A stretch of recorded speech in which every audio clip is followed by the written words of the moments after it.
Assalamualaikum warahmatullahi wabarakatuh. Apa khabar semua? Selamat hari Jumaat 29 hari bulan 10 2021. Hari ni Turki menyambut Hari Republik. So cuti lah. Okey. Selingan. Kita akan teruskan kepada bab ke-8 daripada buku Qawaid Dakwah Ilallah karya Dr. Hammam Said. Kaedah ke-8 ni bunyinya adalah ujian adalah sunnatullah. Biasanya sunnatullah ni kita dengar dalam bila berbicara tentang musibah, bencana kan. Kadang-kadang bila orang tu ditimpa bencana atau musibah, kita akan cakap inilah sunnatullah, buat dosa lagi, kan. Itu mungkin betul sebahagiannya.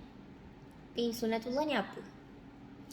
Sunnatullah ni adalah kita panggil sebagai peraturan Allah, peraturan alam, benda yang berlaku secara nak tak nak, ataupun benda yang kita terima sebagai sesuatu yang fix boleh berlaku.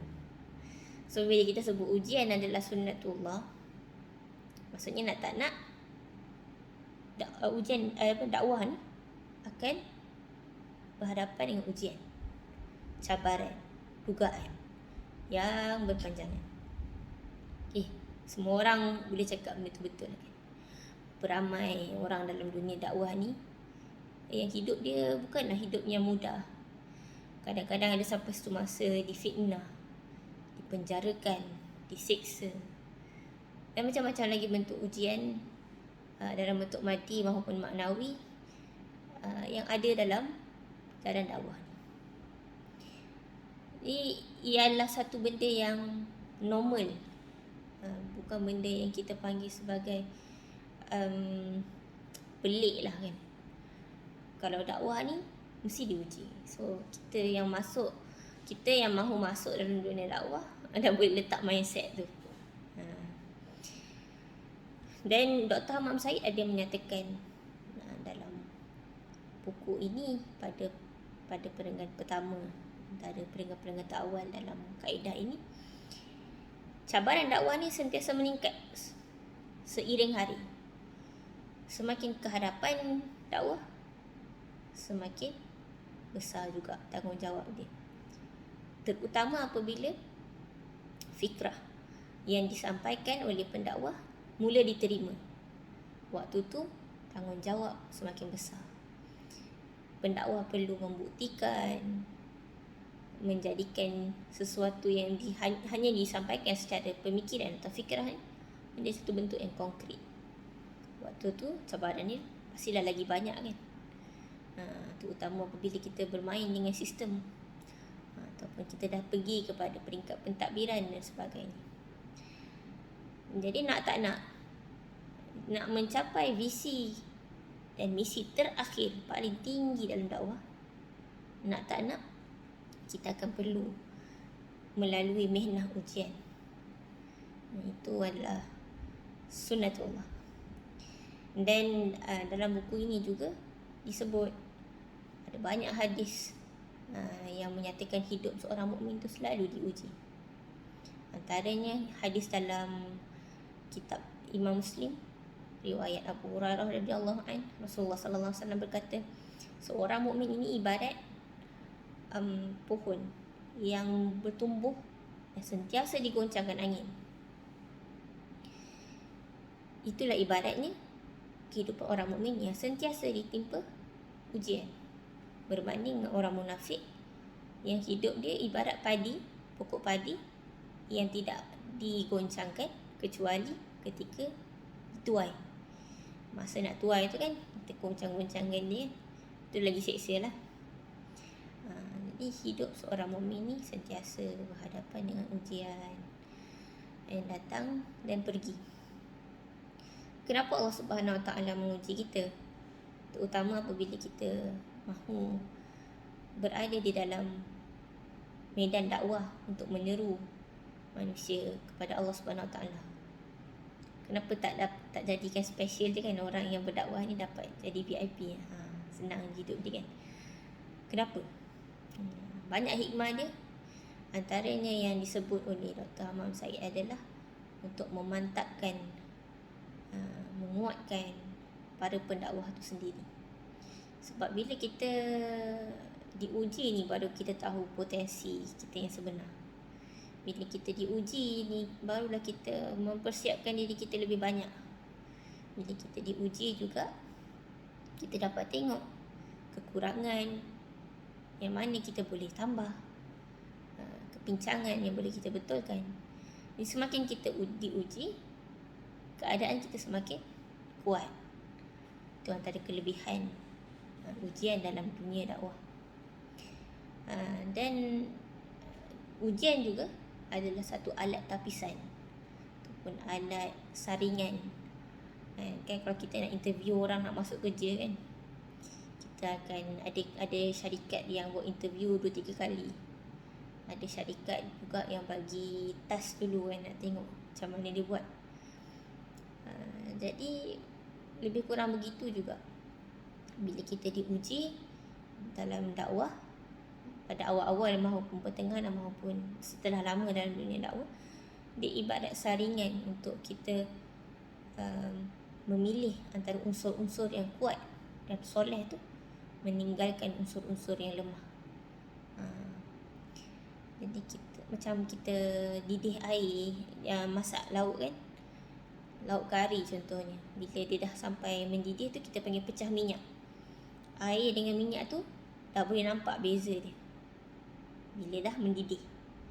Macam tu juga bila kita diuji, kita akan nampak yang lemah, yang kuat, yang mana potensi, yang mana kekurangan. Kita boleh menyusun, kita boleh mengatur dengan lebih strategik. Adalah satu kemenangan sebenarnya bagi dunia dakwah, walaupun nampak macam kekurangan dari segi luar. Dan yang ketiga adalah untuk melihat siapa yang betul-betul membenarkan janji Allah Subhanahu Wa Taala dan membenarkan, meyakini hakikat keimanan. Sebab kadang-kadang ada orang bila dia berdakwah, bila dia diuji, dia dah putus asa, dia dah mula mempersoalkan. Kadang-kadang mempersoalkan tu benda yang normal, lumrah kan. Kenapa orang yang ajak orang buat baik yang kena uji, orang yang buat jahat tak kena uji pun? Ataupun kita berada di jalan Allah, kenapa kita diuji? Apakah kita ni bukan di jalan yang benar? Allah tak tolong kita kan? Soalan-soalan yang macam tu boleh bermain. Soalan-soalan tu kadang-kadang normal ditanya, tapi sebenarnya jawapan dia kita boleh lihat dalam Al-Quran. Contohnya dalam surah Ali Imran ayat 140. Allah SWT kata ketika orang mukmin kalah dalam perang Uhud, Allah kata luka yang kamu dapat dalam perang ni, orang musyrik pun dapat juga luka yang sama.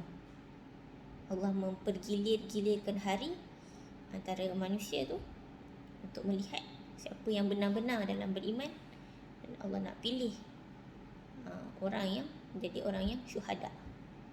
Allah akhiri ayat tu dengan Allah tidak menyukai orang-orang yang zalim.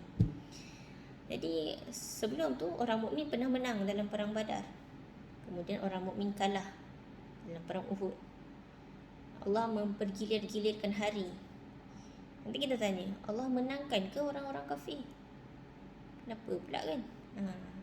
Jadi Imam Razi menjawab, kalimah tadawul ataupun mempergilir-gilirkan tu bukanlah bermaksud Allah memenangkan orang kafir, tapi Allah hanya mempergilirkan ataupun memberi kemenangan, memberi apa tu kita panggil, orang yang berjaya sekejap, gagal sekejap, untuk melihat banyak benda daripada hakikat tu. Contohnya, kalaulah orang mukmin tu asyik menang aja, orang kafir asyik kalah aja, of course lah orang dah tahu kan siapa yang betul. Jadi apa gunanya diuji? Maksudnya apa gunanya Allah Subhanahu Wa Taala memberikan beban beriman bila beriman tu sangat senang? Ataupun kalau orang dah tahu siapa yang betul, mestilah berpusu-pusu orang akan pergi dekat jalan tu kan, tanpa susah payah, tanpa mengetahui, tanpa kita punya meneliti. Jadi Allah Subhanahu Wa Taala menjadikan dunia ni tempat ujian. Kita kena melalui selok-belok dia untuk mengetahui, untuk meyakini kebenaran tu dengan sesungguhnya, mempertahankan dengan sesungguhnya. Kalau dia senang sangat, tak beriman pun tak apalah kan. Tak beriman pun tak apa. Maksudnya beriman sambil lewa. Beriman tapi tidak menghargai keimanan tu. Okey. Itu ada apa tu kita panggil pensyarahan yang lebih jelas dalam buku tu. Seterusnya, ujian juga adalah cara Allah Subhanahu Wa Taala mendidik orang mukmin. Kadang-kadang kita manusia tak terlepas daripada melakukan kesilapan, dosa dan sebagainya. Jadi ada waktu kita perlu dididik, perlu diberi peringatan. So, ujian datang, ada masanya untuk memberikan kita peringatan, pendidikan, untuk ingatkan balik benda yang kita dah lupa. Dan ujian juga datang untuk membezakan antara orang-orang yang betul-betul beriman, orang yang kafir. Dan kadang-kadang Allah Subhanahu Wa Taala menjadikan kita ni berbeza, kan? Perbezaan ni yang menjadi ujian kadang-kadang tu. A berbeza dengan B, jadi A pun bergaduh dengan B. Itu saja dah ujian bergaduh tu. Jadi Allah menjadikan pergaduhan tu sebagai jurang, pertentangan sebagai jurang, untuk menjadikan orang mukmin terus-menerus membenarkan, menguatkan, sehinggalah terus-menerus dapat menyampaikan kebenaran tu. Okey. Seterusnya adalah ujian dalam dakwah ni dapat menguatkan kesatuan hati dan emosi antara orang-orang beriman. Sebab bila kita diuji, kita dalam dakwah, kita memberikan sepenuhnya, memberikan nyawa, memberikan harta, memberikan benda yang paling berharga buat kita dalam dunia dakwah. Dan apabila kita mengeluarkan yang terbaik dengan penuh keikhlasan, waktu itu kita dapat melihat orang yang sama juga, kan? Orang yang betul-betul berkorban dan saling menolong, membantu. Kata Dr. Hamam Said dalam buku ni, kita ni lebih ingat orang yang tolong kita waktu susah banding orang yang bersama dengan kita waktu senang. Benda ni lah yang akan menguatkan ukhuwah antara kita sesama pendakwah dan sesama orang Islam. Seterusnya adalah ujian juga adalah tempat untuk kita mengukuhkan keikhlasan. Semakin kita diujilah, kita semakin ikhlas, kita tak ada kepentingan kepada Allah Subhanahu Wa Taala. Dan dengan ujian juga menjadikan kita berhati-hati dan bertakwa kepada Allah Subhanahu Wa Taala, sebab kita takut kalau ujian ni adalah kemurkaan Allah Subhanahu Wa Taala. So kita berhati-hati selalu, istighfar dan kita mentaati dengan sepenuhnya. Dia ada banyak lagi. Satu lagi adalah ujian juga adalah dalil kekuatan, kita panggil sahabatnya orang Islam, orang mukmin dalam dakwah, membuktikan keimanan dia, membuktikan agama itu sendiri. Contohnya ketika Umar Al-Khattab baru nak masuk Islam, sebelum dia masuk Islam kan, dia adalah seorang yang sangat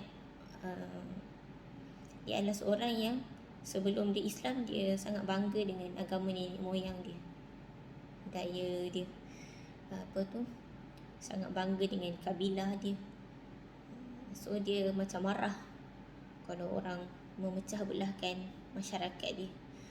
Jadi dia marahkan agama Islam waktu tu sebab dia tengok orang menghina berhala-berhala tu kan. So dia pun datang, kemarahan dia berpunca daripada itu. Namun dalam masa yang sama dia rasa tertanya-tanya kenapa orang mukmin pada waktu tu, orang Islam pada waktu tu, walaupun diuji kiri kanan depan belakang, masih kuat, masih memegang agama Islam, walaupun waktu tu ditekan dengan tekanan yang amat dahsyat. Itu saja yang membuatkan Umar Al-Khattab berfikir, mereka ni bukan orang-orang biasa. Diuji macam mana pun masih setia. Dan itu adalah bukti menguatkan juga orang lain untuk masuk beriman juga dalam dakwah dan dalam agama Islam. Wallahu alam, kita sendiri dapat lihat hakikat ujian dalam dunia kita, ujian mendewasakan, ujian mematangkan, apatah lagi dalam dunia dakwah. Semoga Allah Subhanahu Wa Taala pilih kita termasuk orang-orang yang bersabar, orang-orang yang dibimbing dalam perjalanan ini walaupun mengharungi pelbagai ujian. Sekian saja. Assalamualaikum warahmatullahi wabarakatuh.